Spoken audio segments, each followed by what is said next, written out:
I found out my sister-in-law had been logging into my work email. She said, "You left it open." That's not my fault. Then she forwarded one of my private conversations to my boss. I didn't say a word.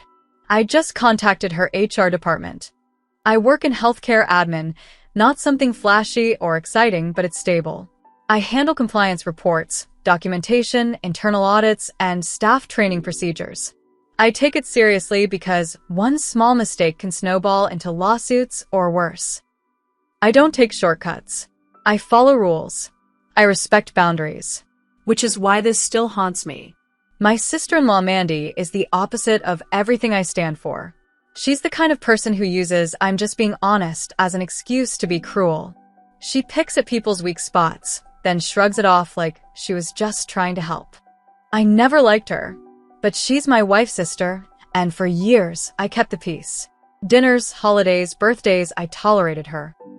It started on my wife's birthday this past March. We hosted a small get-together at our house in Scottsdale. Nothing big, just family and a few friends. Mandy showed up 2 hours early to help, even though we didn't ask her to. She immediately took over the kitchen, rearranged our snack table, commented on the wine we bought, and asked if she could use the upstairs guest room to take a Zoom call. I didn't love it, but I said fine. Then, at some point, she was in my home office. She said she was charging her phone and looking for better Wi-Fi. I walked in for a second and saw her sitting at my desk, my work laptop open in front of her. I didn't say anything. I figured she was just using the outlet. That was my mistake. I didn't find out what she did until a week later. I was in a staff meeting when I got a flagged email from my boss. "We need to talk about this." Attached was a forwarded thread between me and one of my colleagues, where we'd been venting about the rollout of a new telehealth platform. We expressed serious concerns about staffing issues, patient response times, and the unrealistic timeline. It wasn't rude. It wasn't unprofessional.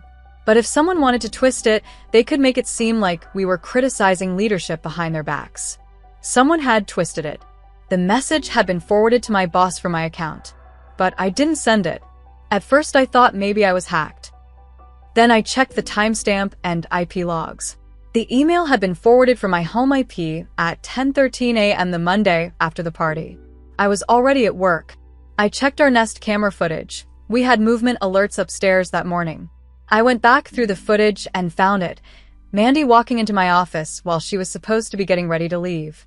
I called her immediately. "Hey Mandy, did you log into my work email while you were at our house?" No hesitaste. "You left it open." "That's not my fault. I didn't give you permission. You shouldn't leave confidential stuff lying around. That's on you." I was stunned. "You forwarded one of my private conversations to my boss." She said it so casually. I thought they should know how you talk about them. Like she was some kind of whistleblower. She even sounded proud of herself. That's when I knew this wasn't an accident. She did it on purpose. She went into my work email, dug through my conversations, and picked the one thing she could weaponize. And for what? To prove a point? To feel powerful? I didn't respond. I didn't even tell my wife. I just sat there with this pit in my stomach, knowing that if Mandy could do that once, she'd do it again. And if I didn't stop her, she'd keep getting away with it. So I started researching. Mandy works in HR for a big healthcare network in Arizona. She's a senior HR partner, which sounds important but really just means she handles employee issues, conducts training, and enforces compliance rules. I knew the system she used. I knew what policies she preached. And I knew damn well she'd violated every one of them. Accessing someone else's email? Misusing private work content? Impersonating another employee? If someone in her company did that, she'd be the one in charge of writing them up. So I took my time. I collected everything. Screenshots of the forwarded email and timestamps my login and IP logs. A screenshot from the Nest cam showing her entering my office metadata showing the email was sent from my home IP while I was at the office. Her casual admission during our call, I drafted a complaint addressed to her employer's compliance division. Not an angry rant. Just facts. Clear, structured, professional. I didn't embellish. I didn't demand anything. Then I submitted it anonymously through their internal reporting portal. And I waited. 2 weeks went by. Nothing happened. I started to think maybe they ignored it. Maybe she was too protected, too confident, or just lucky. My anger started turning into something colder, resentment. Not just toward her, but toward myself for not acting sooner. For letting her sit in my house, use my things, dig through my private conversations like she had a right to. But then the ripples started. My wife came home one evening with a weird look on her face. She was quiet through dinner, then finally said, "Did you and Mandy have a fight?" I froze. Why? She's not returning my texts. She left our family group chat. She's saying you're trying to ruin her career. What's going on? I didn't lie. I didn't tell the whole truth either. I just said, she crossed a line. I had to respond. My wife pressed, but I told her I wasn't ready to talk about it. I saw something shift in her face. Confusion, maybe fear. Mandy had always been the center of her family. The golden one. The high-achieving sister who had the fancy job and made condescending comments no one dared challenge. Now I had. A few days later, my wife got a call from their mom. Apparently, Mandy had taken a sudden leave of absence from work. No one in the family knew why. Her mom asked if something happened between us. My wife didn't know what to say. That night, I checked the anonymous complaint portal. There was a status update. Investigation opened. I had also submitted a throwaway email for follow-up. 2 days later, I got a message from someone in their ethics office. It was short, professional, but clear. Thank you for your submission. We have confirmed that the subject of your report accessed a non-consented digital environment and engaged in misconduct related to professional impersonation. Appropriate action has been taken. That's all they said, but that was enough. What followed was chaos. Mandy called my wife the next day, screaming. I wasn't there, but I heard about it later. She told her I destroyed her career, that she'd been blindsided and betrayed by family. My wife asked point blank, "Did you send something from his email without permission?" Mandy didn't deny it. She just kept saying it was no big deal, that I was overreacting, and that she shouldn't be punished like this for one mistake. But it wasn't one mistake. It was a choice. She had to log into my laptop, go through private emails, pick a message, forward it, and then lie about it. That's not a slip-up. That's calculated. I later learned from a mutual friend who worked in the same company that Mandy had been given the option to resign quietly or face formal misconduct charges. She chose resignation. Her record isn't wiped clean, though. It's flagged. That friend told me her references would be internally cautious for years, and she wouldn't be rehired within the network. Now, the cracks are showing everywhere.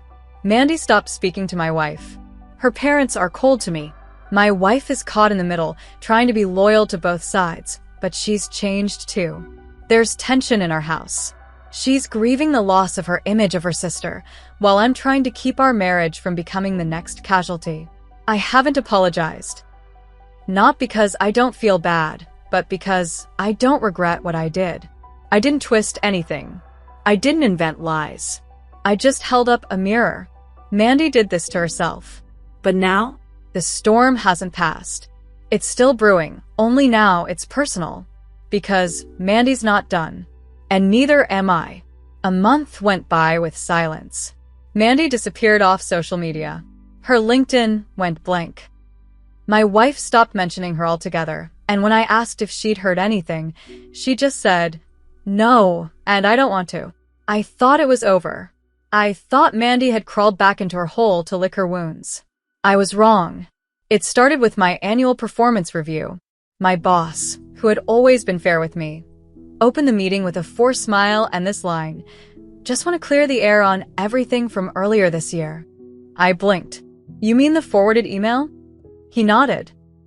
Let's just say, the follow-up complaint we received added new layers. I felt my stomach turn. What complaint? He pulled out a file. There it was. A formal complaint sent to our corporate office through the anonymous whistleblower hotline. It accused me of inappropriate use of company systems, misuse of internal communication tools, and unprofessional behavior toward leadership. It wasn't written like someone ranting. It was calculated, Cold. worded with just enough ambiguity to make it seem plausible. My boss said, "We've closed the case. Nothing actionable. But these things leave shadows. Just a heads up." I left that meeting furious. There was only one person who could have filed that complaint. Mandy had retaliated. She knew our reporting systems. She knew how to file something just damning enough to raise questions, but vague enough to avoid being labeled as harassment. She'd used her HR training like a scalpel, trying to make me bleed slowly. But what she didn't know is that I wasn't done collecting evidence. After our first confrontation, I installed software on my home laptop that logs account access and alerts me when any unauthorized user logs in. It keeps records, even months after the fact. I never shut it off. And when I checked the logs from the day Mandy accessed my email, I found something new. She hadn't just forwarded that one email. She accessed 3 other folders, including one marked HR Matters, a folder where I store confidential conversations with our legal and HR teams. She didn't send anything else, but she viewed the contents. That's a whole new level. In the healthcare world, that's called invasion of privileged data. Even if you don't steal it, just opening those documents without authorization violates data integrity policies.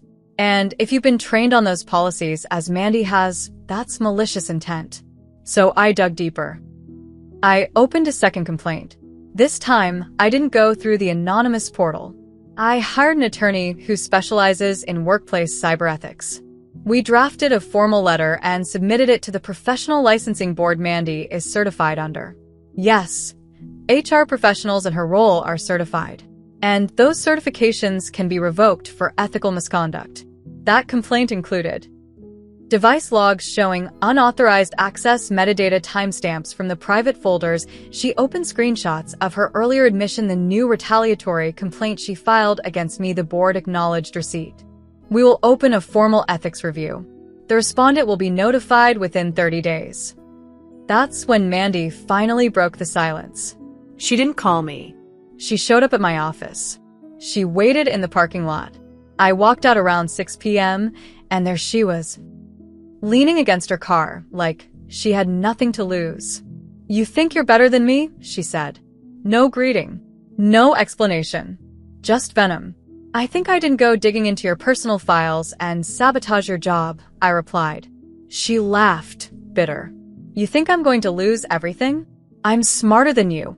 I know the system." I looked her dead in the eye. "So, do I." She got in her car and drove off. That was the last time I saw her in person. Now it's not just about emails or careers. It's about who we are when we're pushed to the edge. Mandy wanted to play games with people's reputations. But now her own name is under review. She tried to make me doubt myself. But I'm not scared anymore. I've seen what she's willing to do when she's cornered. Now she's going to see what I'm willing to do when I've got nothing left to lose. 3 months after I filed the ethics complaint, I got a letter in the mail. It was from the certification board. They had completed their review of the case. The result: Mandy's professional certification was revoked. Permanently. No appeals. No temporary suspension. Just gone. I sat there in my kitchen holding that letter, rereading it over and over. It was a plain envelope, nothing dramatic, but the words inside hit like a gavel. Her career, the one she built her entire personality around, the one she weaponized against people like me, it was over. No more HR partner. No more high-paying roles in corporate health networks. No more leading compliance training and quoting policies she never actually lived by. She didn't lose her job this time. She lost the right to ever hold that job again. Word got out fast in her network. The healthcare community isn't huge, not when you're in a specific field like compliance. She stopped getting interviews. Recruiters stopped calling.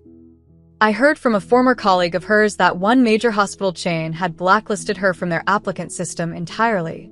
She tried pivoting into consulting. No one bit. Her LinkedIn sat untouched for weeks, then quietly vanished. But it didn't end there.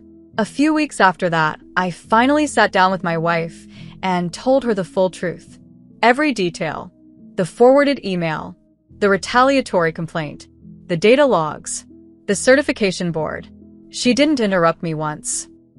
When I finished, she was quiet for a long time. Then she said, "You should have told me earlier." I didn't realize how far she went. "I didn't want to put you in the middle." "You didn't," she said. She did. That was the moment things shifted between us. For months, I'd felt like there was a wall between us, something heavy neither of us could name. But now it was out in the open. The damage Mandy did wasn't just professional, it seeped into my marriage, my home, my sense of safety. But the truth? It brought us back. That same week, Mandy's mom called. She didn't ask how we were. She didn't even pretend to check in. She just launched into a rant. How I'd humiliated Mandy, ruined her life, how family doesn't do this to each other. I didn't hold back. Family doesn't dig through someone's private emails and send them to their boss, I said. Family doesn't try to get someone fired out of spite. She made a mistake. No. She made a choice. I hung up. And I blocked her. The fallout hasn't stopped. Mandy won't speak to anyone outside her parents. She's burned almost every bridge she had. My wife's extended family has gone quiet. No more invites. No more birthdays. And honestly, that's fine. Peace is louder than noise. Mandy tried to ruin me with one email. She thought she could control the story, twist the truth, stay untouchable. But she underestimated the quiet ones. The ones who don't react right away. The ones who collect facts. Who wait. Who build their case brick by brick until the whole thing collapses in on you. She taught me that revenge doesn't have to be loud. It just has to be final. Now she knows what it feels like to be watched. To be judged. To have your future decided by people who don't owe you anything. She opened my emails without permission. So I opened her world and closed it. For good.